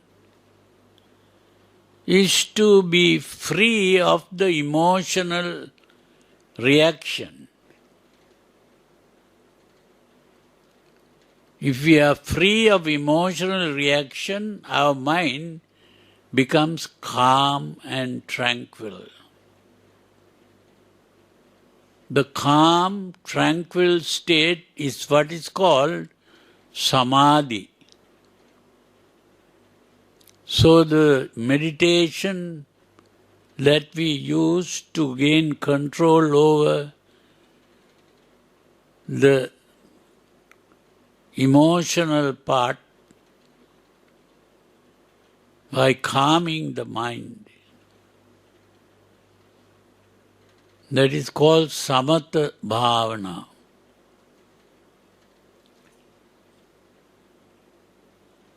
And because the calming is achieved by thinking in the right way, so learning to think in the right way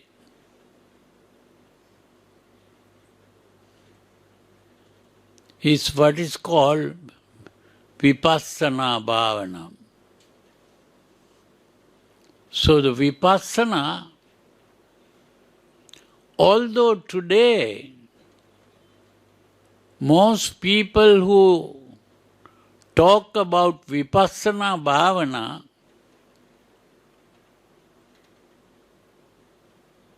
they are making a mistake.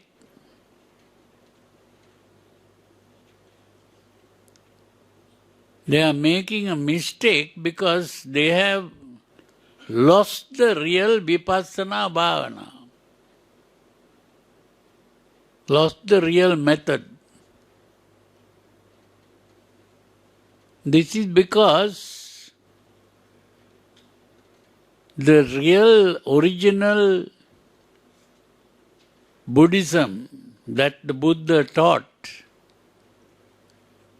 remained only 100 years. After 100 years, the monks didn't understand the teachings in the proper way and also didn't have the desire to practice the teachings.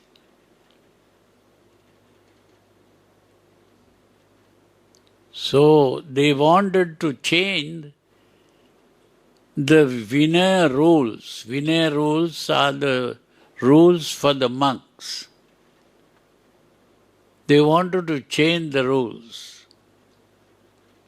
But there are a few senior monks who said, no, we cannot change the Vinaya rules. But they wanted to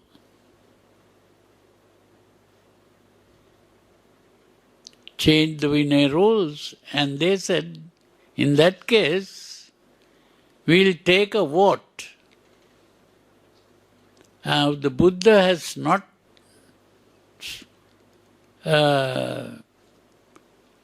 prohibited the monks from taking votes. So the senior monk said, well, if you want to take a vote, you can take a vote. And they took a vote, and what happened? Those who wanted to break the rules won. Because there were more people who wanted to change the rules than the people who wanted to maintain the rules.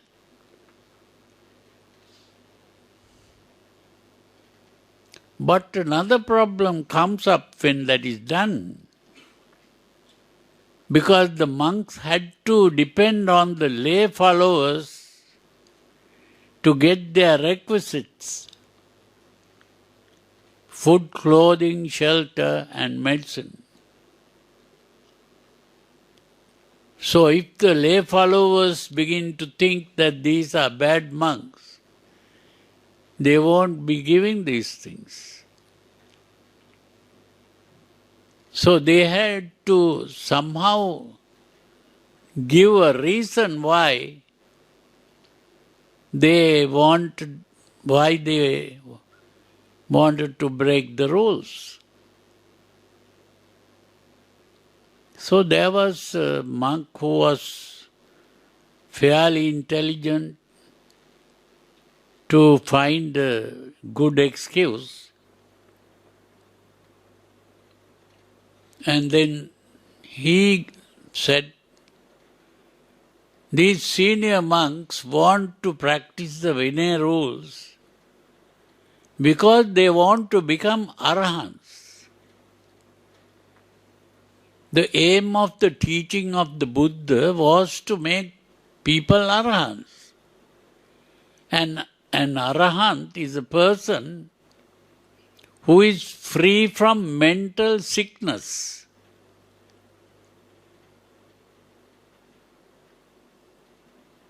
So, if you want to be free of mental sickness, then you have to take the proper medicine. Now, if you go to a hospital and there are patients who are being treated for something, and the patients don't like to take that medicine, and then they take a vote, and the patients who don't want to take the medicine win in the vote, what will happen? And if they stop giving the medicine, what will happen? The similar thing happens here. If the monks don't practice the Vinaya rules, then they can't become arahants. That means they can't be healed from the mental sickness. But they said these senior monks who want to maintain the Vinaya rules want to become arahants. And becoming arahants is a selfish thing. We don't want to become arahants, we want to become Buddhas. And to become a Buddha is an unselfish thing. Because we are trying to help you people all, not just to help myself and become arahants. So those people thought, that means they want to become Buddhas, that is good, then we'll support them. You see, they couldn't understand that if these people can't practice the Vinaya rules, how can they practice the more difficult paramitas to become a Buddha?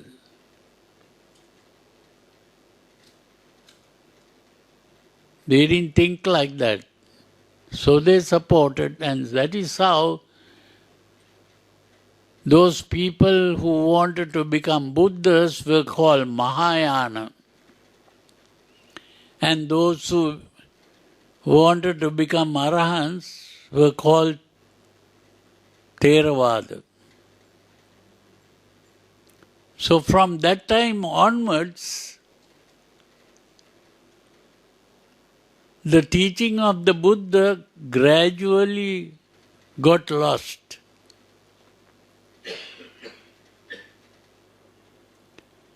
Because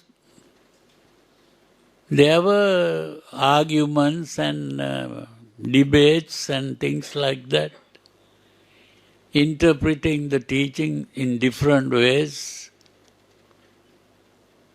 So that is how it gradually disappeared. So today we have different forms of Buddhism: Theravada, Mahayana, Vajrayana, Pure Land, Zen, and all kinds of Buddhisms. So it is the time when people become interested in the real teachings of the Buddha. They should try to find out the original teachings and the meaning of the teachings of the Buddha. Very few people have devoted their time for that purpose. But fortunately, a few Western people became interested in the teachings of the Buddha, and they are the people who translated the sutras, and we still have the English translations. Yet, even those English people who translated, they had to depend on the Theravadins who preserved the original teachings in memory. One good thing that happened was they maintained the teachings in memory, although they didn't really understand what they maintained. The words were kept. And fortunate thing is that if people begin to read these sutras and try to understand, some well-educated, intelligent people who begin to read this can understand to some extent what the Buddha is trying to say. So that is what today the Buddhists should be doing. Now, I am just one of the people who became interested in doing this, and I have been trying to understand, and that is how I have been translating these things in a different way. The different translation means that I have understood the Dhamma in a different way. And I am trying to express that by using different words. Because the words that the English translators have been using doesn't convey the message. So at least some of you who have read or heard about my explanation and who appreciated this, you have come to learn. So that is the meaning of this meditation. If you do the meditation in the proper way, you will be able to somehow gain some understanding. So we'll continue this meditation tomorrow and maybe a few more days. Then you can find out for yourself how far you can go. And then, of course, I have to ask you a question. Now, when you go, today, this morning, you took up the 8 precepts.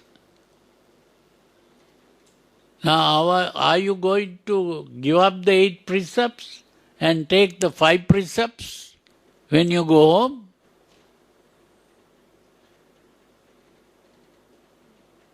Or you want to continue the 8 precepts?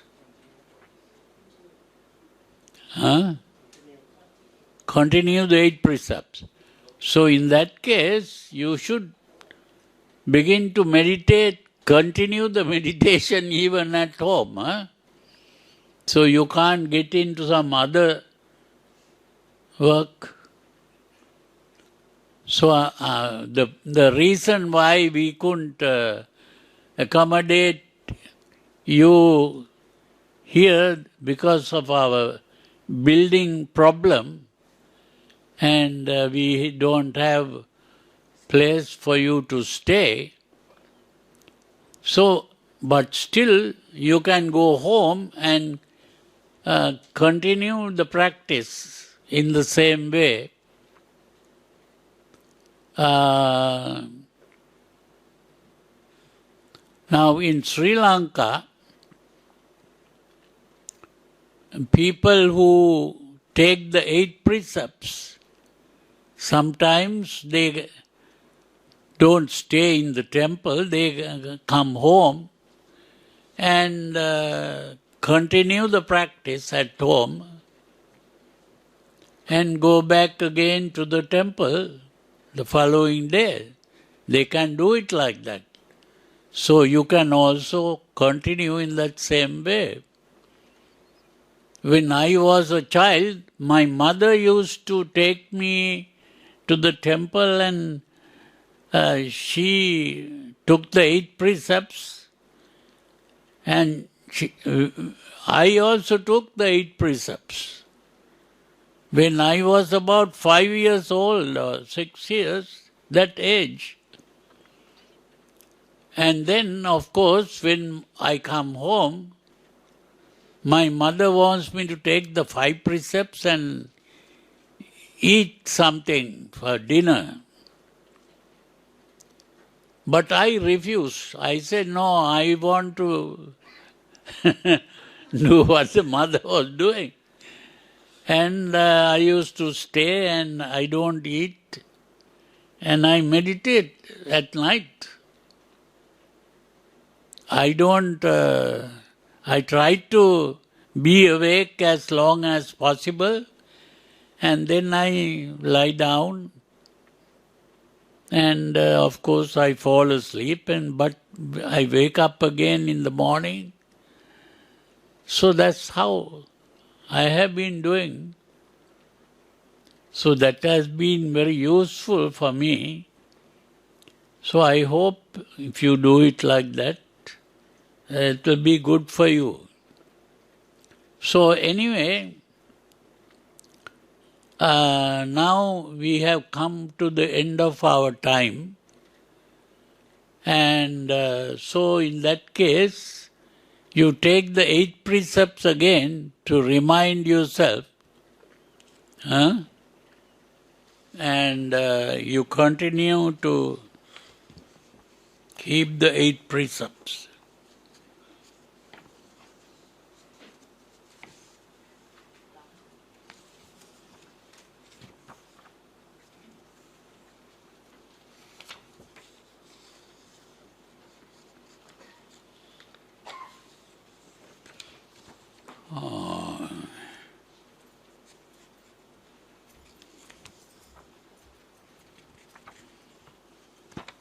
What was the page?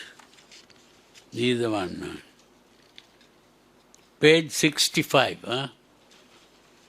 Page 65.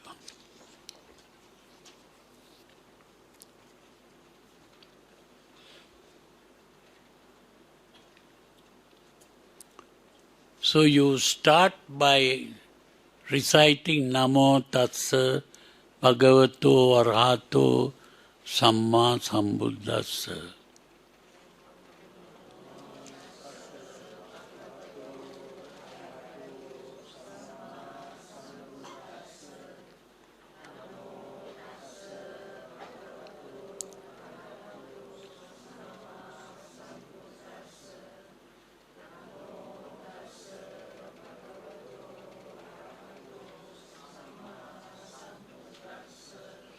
Buddhang saranang gacchami. Dhammang saranang gacchami. Sanghang saranang gacchami. Dutiyampi buddhang saranang gacchami. Dutiyampi dhammang saranang gacchami.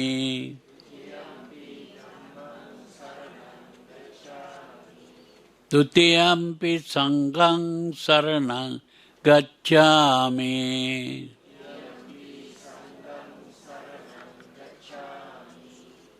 Tatiyampi buddhang saranang gacchami. Tatiyampi dhammang saranang gacchami.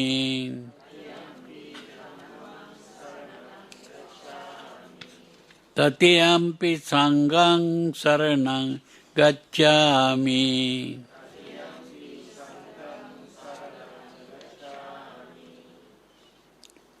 Panatipata veramani sikkhapadang samadhiyami.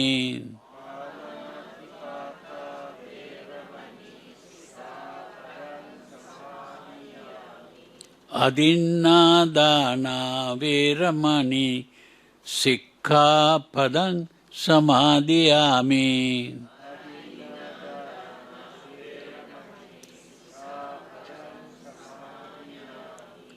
Abrahmacharya veramani sikkhapadang samadhiyami.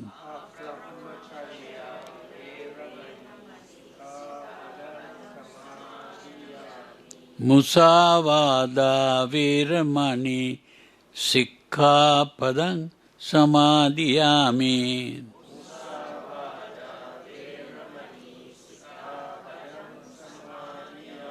Suramere majjapamadatthana veramani sikkhapadang samadhiyami.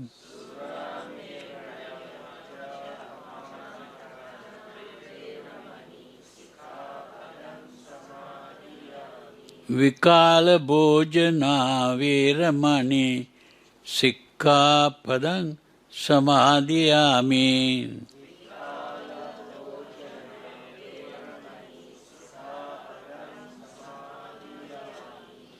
Nacha gita vadita visuka dassana mala gandha vilepana dharana mandana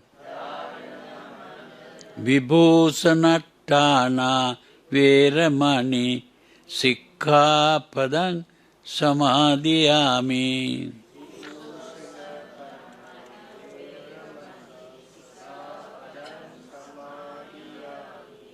Uchchasayana mahasayana veramani sikkhapadang samadhiyami.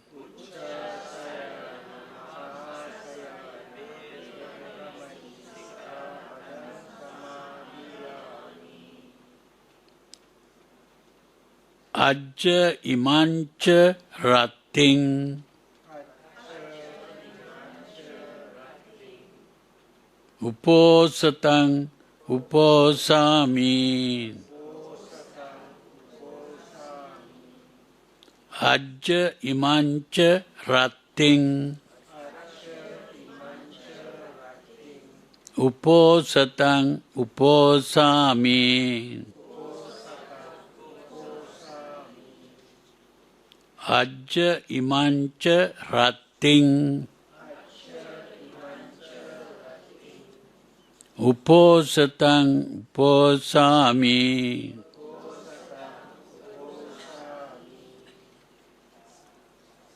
Okay, now you have taken the 8 precepts and that last statement, Ajja imancharating, there means that you will be focusing your attention within, observing what is going on within throughout the night. That is the meaning of Ratting. Ratting means night. So, I hope you will be successful. Another important thing is, if it is possible for you to, instead of sleeping on the bed, to sleep on a mat or something which you spread on the floor, and that would be the better way. If there is any problem or difficulty, of course, then you can decide what to do. Huh? Bathtub will do. Bathtub will do. Huh? Sleep in the bathtub will do. Yeah.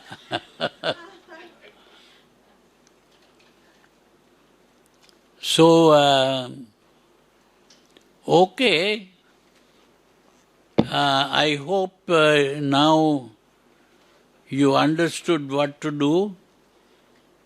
And also, if you like, you can read the books. Huh? Read the book and also try to keep up as long as possible without going to sleep. And then, if you find it difficult, then you go lie down, and the moment you wake up, you can stand and then again walk a little and then sit and try to continue the meditation. Main thing is to become aware of any thoughts that come to your mind, and to become aware of any emotional disturbance, and to become aware of how the body feels and what happens to the body. You know? So, try it and see. Anything you want to say? Yes. Huh? You finished? I'm finished. Remind them to come sharp so that Yeah. You must come 5:30, huh? Not 6:30, huh? It's very important to come at 5:30. Okay. you ask them to try not to sleep. I'm a bit worried after tomorrow nobody will turn up here.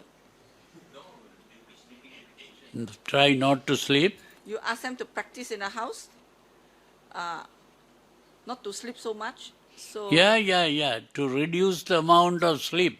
But then after that, they, in the morning that time they will just sleep and then they forgot the yoga. You mean in the morning you begin to sleep? Yeah, people will be sleeping.